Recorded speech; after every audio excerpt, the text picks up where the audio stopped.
In Ethiopia, a war is currently raging. Due to a previous attack on an Ethiopian military base with government personnel inside, Ethiopian Prime Minister Abiy Ahmed declared war on Tigray, a region in Ethiopia. But before that, where did it all start? In 1893, the Battle of Ottawa, one of the greatest battles in all of Africa between Italy and Ethiopia, occurred.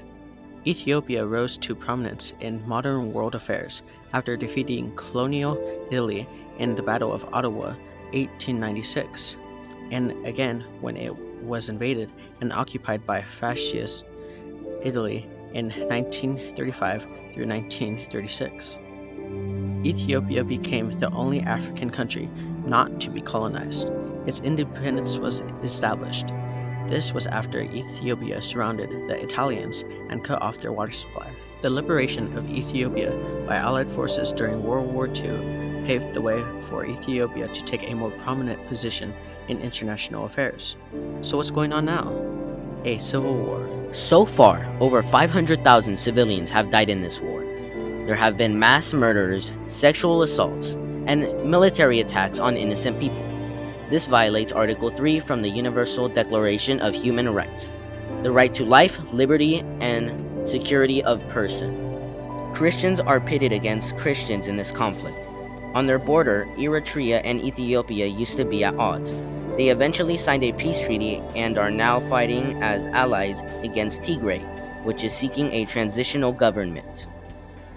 We can prevent human rights violations by speaking up when we see a threat and joining forces with others through peaceful protests and petitions. This is to ensure everyone's safety, as protests can be dangerous. Eritrea has been assisting Ethiopian troops due to their alliance. Many Tigrayan villages have been raided and airstruck. Hundreds of thousands of Tigrayans have been displaced to other countries and regions. Ethiopia, Eritrea, and the Amhara Militias are battling Tigray People's Liberation Front, Tigrayan Regional Government, local militias, and the Tigray Defense Forces for the sake of their people's homes.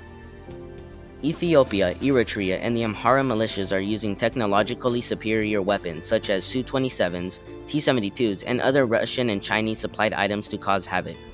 Ethiopia, as one of the most populous countries in Africa, struggles to meet the demands of its children. When severe poverty is combined with issues like increased female genital mutilation, a lack of healthcare and sanitation, and malnutrition, children are at risk. So why does this matter?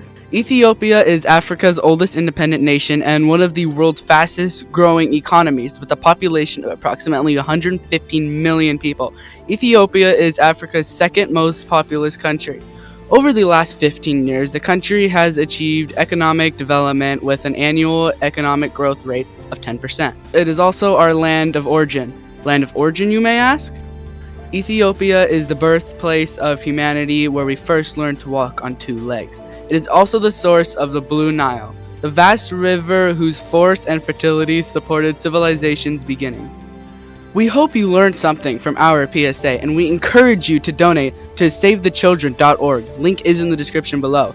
Your donation today can help reach even more children with food, water, healthcare, shelter, and education.